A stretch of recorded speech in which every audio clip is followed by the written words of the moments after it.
Hola amigos de YouTube y compañeros de clase, y por supuesto saludos al ingeniero presente que está por ahí. Mi nombre es Andrés Reynolds, como el actor. Hoy les traigo una tremenda explicación bien facherita sobre la convolución y demás temas, espero les guste. Les aviso que por falta de recursos y problemas tercermundistas el audio es un asco y no puedo usar música con derechos de autor, así que F. Yo no lo descargo porque ya lo tengo. XD. Interconexión de sistemas discretos. Existen dos maneras fundamentales de interconectar sistemas discretos. Estos son en cascada o serie y conexión en paralelo. Conexión en serie. La conexión en serie o cascada puede describirse de la siguiente manera. Tenemos que y de n va a ser igual a tau 2 multiplicado por por toda esta expresión, que sería tau 1 por x de n. Esto lo podemos reescribir como tau sub c por x de n. Es decir, podemos multiplicar estos dos. O sea, estos dos, como están en cascada, se pueden multiplicar seguido. Y podemos unir estos dos tau a un solo tau, que en este caso es tau c. En conexión en paralelo tenemos, como su nombre indica, son dos sistemas en paralelo que están unidos por un sumador. En este caso, nuestra señal XN está entrando a los dos tau, a tau 1 y tanto a tau 1 como a tau 2. Y esa señal multiplicada luego se está sumando y la suma de eso sería nuestra salida Y de n. De manera matemática podemos decir que Y de n es igual a tau 1 por x de n más tau 2 por x de n.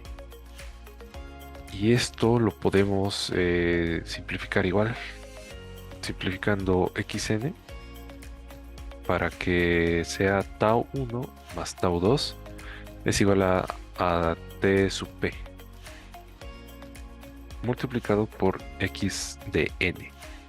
Para el análisis de sistemas lineales invariantes en el tiempo existen bueno, principalmente existen solo dos técnicas, que sería la descomposición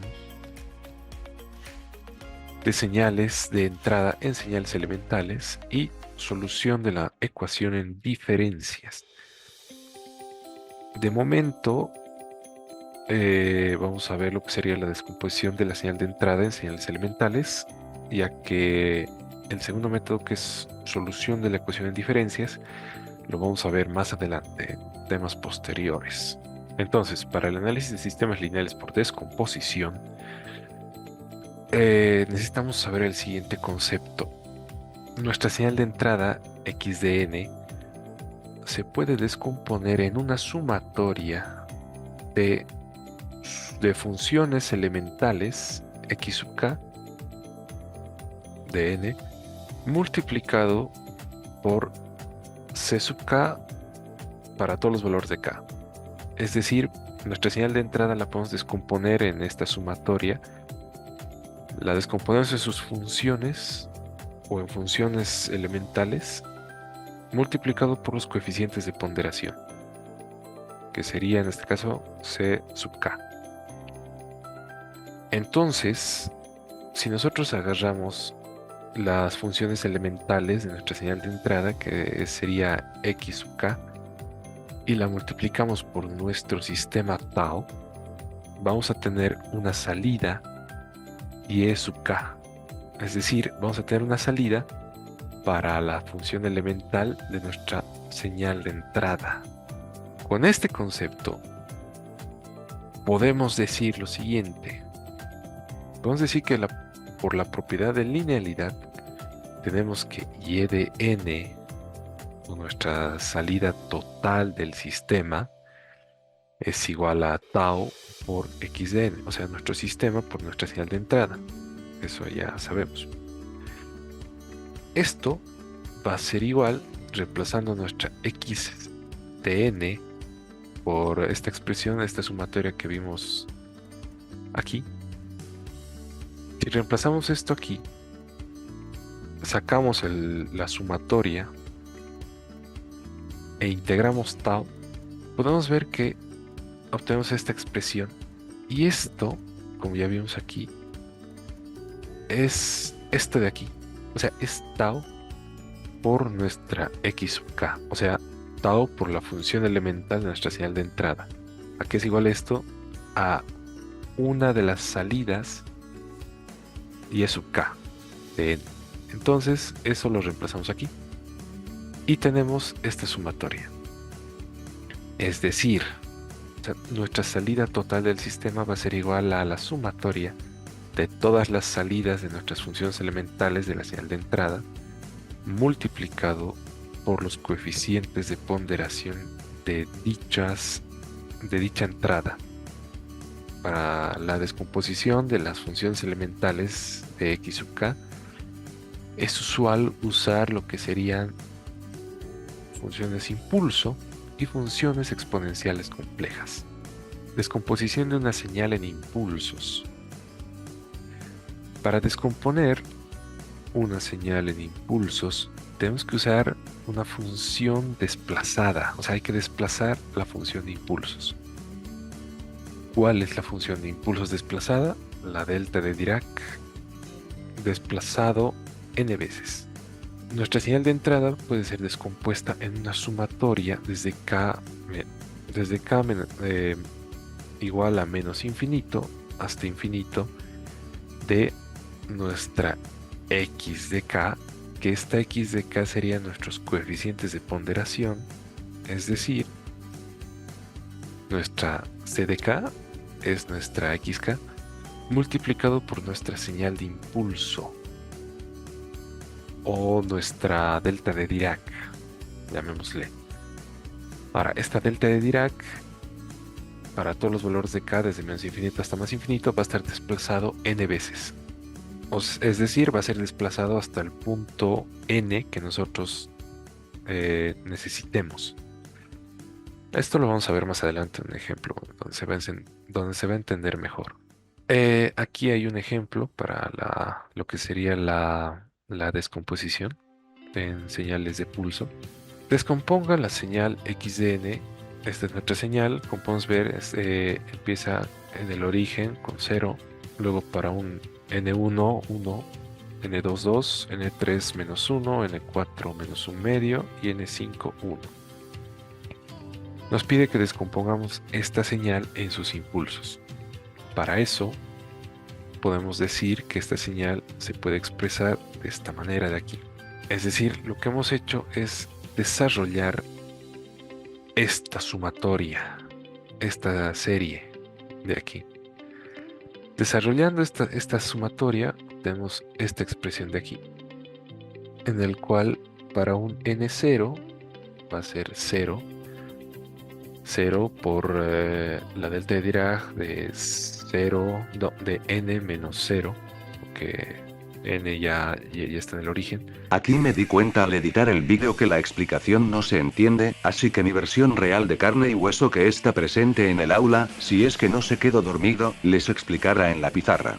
Si no fuera el caso, pues básicamente como la delta de Dirac solo tiene valores diferentes de 0 cuando las variables evaluadas en ella dan 0, entonces, el único valor que tomaremos en cuenta es aquel en el que se cumpla esa condición. Tampoco era tan difícil. Para realizar la convolución es necesario que asumamos una serie de parámetros. Bueno, no parámetros, una serie de cosas. H' de n y k va a ser igual a tau multiplicado por la delta de Dirac de n menos k. Es decir, esto es igual a esto. De momento, tengamos en cuenta esto. Esto es igual que esto. Ahora, nuestra salida yn, como ya vimos, o y de n, es igual a la sumatoria de los coeficientes de ponderación c sub k multiplicado por las respuestas a las funciones elementales y sub k de n de nuestra señal de entrada. Esto, a su vez, es igual a x de k o sea, x de k son nuestros coeficientes de ponderación y nuestras salidas o respuestas a nuestras funciones elementales de la señal de entrada va a ser h' de n, k. Es decir, h' de nk es las respuestas de las funciones fundamentales de nuestra señal de entrada. Claro, o sea, esta h' de nk es la respuesta a nuestras funciones elementales, o en este caso a la función impulso de nuestra señal de entrada. Como el sistema es lineal e invariante en el tiempo, podemos decir que h de n es igual a tau por la delta de n. Entonces, podemos decir que nuestra respuesta total del sistema va a ser igual a la sumatoria desde k igual a menos infinito hasta infinito de x de k o coeficientes ponderados multiplicado por h de n menos k igual a x de n,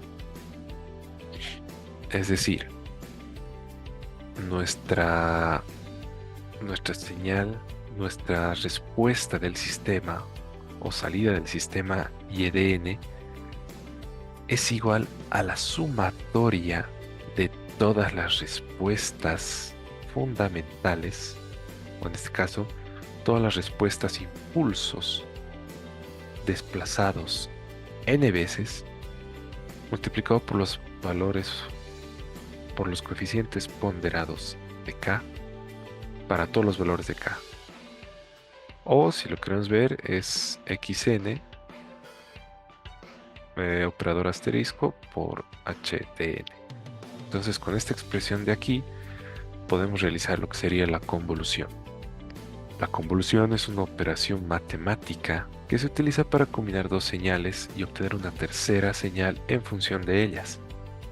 Es especialmente útil en el análisis de señales, ya que permite estudiar cómo se modifica una señal al pasar a través de un sistema. La convolución es una herramienta fundamental en el procesamiento de señales y tiene aplicaciones en diversas áreas como la comunicación, la imagen y el sonido. Para el cálculo de la convolución es necesario realizar 4 pasos. El primero, que sería la reflexión, es necesario realizar la reflexión de hk con respecto a k igual a 0 para tener h de menos k. Es decir, la reflexión que ya vimos anteriormente, hay que reflejarla con respecto al origen. 2. Desplazamiento del origen en h menos k hacia el punto n que se desea calcular. Es decir, hay que desplazar nuestra función h o hay que desplazar nuestra señal h menos k hacia el punto que necesitamos calcular. Eso ya lo veremos en un ejemplo. 3. Multiplicación de hk. 3. Multiplicación de xk y h de n menos k para obtener la secuencia del producto. Y 4. Sumar los valores obtenidos de la multiplicación para obtener y de n. Un ejemplo para entender mejor lo que sería esto. Determine la respuesta a la señal de entrada. X de n va a ser igual a esta señal que ya está muestreada. Cuando n es igual a 0, va a ser 1, luego 2, 3 y 1. Para un sistema lineal e invariante en el tiempo con respuesta al impulso h de n, y aquí están los valores. Es decir, la respuesta del sistema a nuestra señal impulso es esta de aquí. Entonces, siguiendo los pasos que ya vimos anteriormente, lo primero que hay que hacer es reflejar por la reflexión de nuestra señal de respuesta al impulso. Vamos a pasar estas dos funciones al dominio de K. Al pasar al dominio de K, se vuelve HK. Como hay que reflejarle, le ponemos un menos y se refleja con respecto al origen. Que el origen es 2, o cuando K es 0 es 2. Y todos los valores que están aquí se van al lado izquierdo y del lado izquierdo al derecho. Para el paso 2 hay que realizar un desplazamiento. Para realizar el desplazamiento es necesario modificar los valores de n para todos los valores de k. Ahora, ¿qué valores vamos a utilizar en n? Pues hay que hacer que coincidan lo que sería el último valor de nuestra señal h con el primer valor de nuestra señal x en k. Entonces, para realizar esto, n tiene que tomar valores de -1 para que desplacemos la señal y el origen quede en 1. Una vez desplazado, es necesario realizar la multiplicación de h de n menos 1 menos k por x de k. Entonces, si realizamos la multiplicación, tenemos que todos los valores anteriores al origen son ceros. Entonces, todos estos de aquí, como se multiplican por 0, pues son 0 prácticamente. Después, cuando en el origen, como aquí hay un 1, y aquí también hay un 1, 1 por 1, 1. De aquí, del origen, no hay valores positivos, entonces todos son ceros, y todos estos números multiplicados por ceros dan ceros. Esto es para la multiplicación cuando n es igual a -1. Cuando n es igual a 0, tenemos que h de 0 menos k nos da esta secuencia de números, y esto hay que multiplicarlo por esto, igual. Sabemos que para todos los valores negativos de este lado, como es 0, pues todos estos de aquí, estos unos, valen 0. En el origen hay un 2, aquí hay un 1, 2 por 1, 2. En el lado derecho hay un 1 cuando k vale 1. Y aquí... Así es, gente, se repitió el mismo caso, no se entiende nada. ¿O acaso ustedes lograron entender algo? A ver, que alguien me diga cuáles son los 5 pasos a seguir para hacer la convolución. Ah, pues cualquier cosa que hayan dicho o pensado está mal, porque son 4 pasos los que hay que seguir. XD. Bueno, esto lo tendrá que explicar mi versión real en la pizarra, lamentable.